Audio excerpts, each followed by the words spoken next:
Item ಯಾವುದೇ ಇರಲಿ try ಮಾಡಿ ಆಚಿ ಚಿಕನ್ ಮಸಾಲಾ. ಆಚಿ ಚಿಕನ್ ಮಸಾಲಾ. ಅದೇ ರೀತಿ ಮತ್ತೊಬ್ಬ ನಾಯಕ ಸೆಕೆಂಡ್ ಲಿಸ್ಟ್ ಅಲ್ಲಿ ಫೈನಲ್ ಆಗಬಹುದಾದ ಒಂದು ಹೆಸರು, ಸಂಭಾವ್ಯ ಹೆಸರು ಅಂತ ನೋಡಿದ್ರೆ ಎಂ ಕೃಷ್ಣಪ್ಪ ಅವರ ಹೆಸರು ಕೂಡ ನೋಡೋದಕ್ಕೆ ಸಿಗ್ತಾ ಇದೆ. ಒಕ್ಕಲಿಗ ಸಮುದಾಯಕ್ಕೆ ಸಂಬಂಧಪಟ್ಟವರು, ವಿಜಯನಗರದ ಶಾಸಕರು.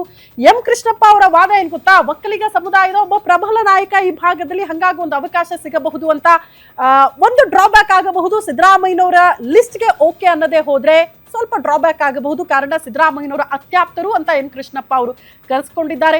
ಒಕ್ಕಲಿಗ ಸಮುದಾಯದ ಪ್ರಭಾವಿ ನಾಯಕ ಕೂಡ ಹೌದು, ಸಿದ್ದರಾಮಯ್ಯನವರ ಅತ್ಯಾಪ್ತರಲ್ಲಿ ಒಬ್ರು ಕೂಡ ಹೌದು. ಬಟ್ ಇದನ್ನ ಕನ್ಸಿಡರ್ ಮಾಡಿ ಏನಾದ್ರೂ ಕೊಡ್ತಾರಾ ಅಂತ ಎಂ ಕೃಷ್ಣಪ್ಪ ಅವರ ವಾದ ಏನ್ ಗೊತ್ತಾ, ನೋಡಿ 6 ಬಾರಿ ಶಾಸಕರಾಗಿದ್ದಾರೆ, 2 ಬಾರಿ ಸಚಿವರಾಗಿ ಕೆಲಸ ಮಾಡಿರುವಂತಹ ಅನುಭವ ಇದೆ.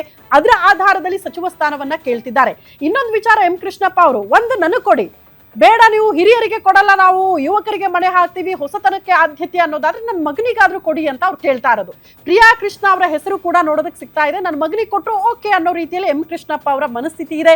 ಇವರು ಇಲ್ಲ ಅಂದ್ರೆ ಮಗ, ಇಬ್ಬರಲ್ಲಿ ಒಬ್ಬರಿಗೆ ಸಚಿವ ಸ್ಥಾನ ಸಿಗಲೇಬೇಕು ಅನ್ನುವಂತ ಒತ್ತಡ ಲಾಬಿಗಳಿದೆ.